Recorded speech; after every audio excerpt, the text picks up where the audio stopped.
બધાને રામ રામ, જય શ્રી કૃષ્ણ અને જય માતાજી.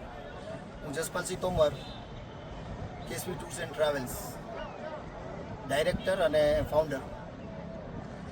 અત્યારે જનહિત માટે કાશ્મીર આવેલો છું ગઈકાલ સવારથી, કે ખરેખર અહીંયા શું બનાવ છે અને શું પરિસ્થિતિ છે, જે હું મારા ટ્રાવેલ મિત્રોને કહી શકું કે ડિસિઝન લેવામાં એમને ઇઝી રહે કે શું કરવું જોઈએ.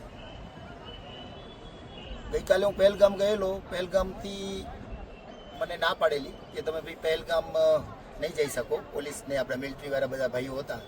એટલે હું શ્રીનગર આવેલો છું. બધી બાજુ અત્યારે અહીંયા ચાલુ છે બધું સરસ મજાનું ટૂર્સ ને બધું, બધા માણસો છે, ઘણા બધા ટુરિસ્ટો છે. એટલે શ્રીનગરમાં કંઈ પ્રોબ્લેમ નથી. જે પ્રોબ્લેમ છે પહેલગામમાં છે. અને અહીંયાથી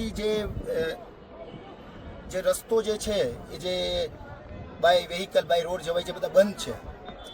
તો મારી અમુક ટુરિસ્ટો છે જે અહીંયા ફસાઈ ગયા છે, જેને જવું જ છે અને રસ્તો બંધ છે, તો કુદરતી હોનાર થયું તો એના લીધે રસ્તો બંધ થઈ ગયેલો છે.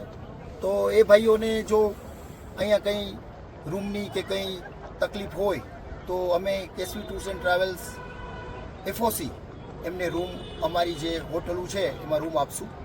તો મહેરબાની કરીને અમારો કોન્ટેક્ટ કરશો.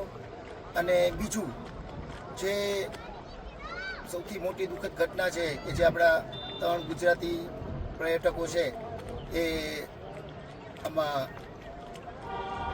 ઘાયલ થયા અને આજે એને બહુ મોટું પરિવારને દુઃખદ આવ્યું છે અને જે અવસાન પામી ગયા છે, એમના માટે અમે 2 પરિવારોને 50,000 રૂપિયા આપવા માટે જાહેર કરીએ છીએ કે જે એમને મદદ થાય એમના પરિવારને. અને એક પર્યટક ક્ષેત્રમાં મેસેજ જાય કે અમે હંમેશા અમારા પર્યટકો સાથે છીએ, સાથે રહેશું. અને બસ એટલું જ મારું તમને કહેવાનું છે. જય માતાજી. કાંઈ હોય તો તમે મને, મારો નંબર છે આમાં, કોન્ટેક કરશો. અને બીજું કાંઈ તમને લગતું કાંઈ પણ કામ હોય તો તમે અમને પૂછી શકો છો. જય માતાજી. સૌનું ધ્યાન રાખજો. જય માતાજી.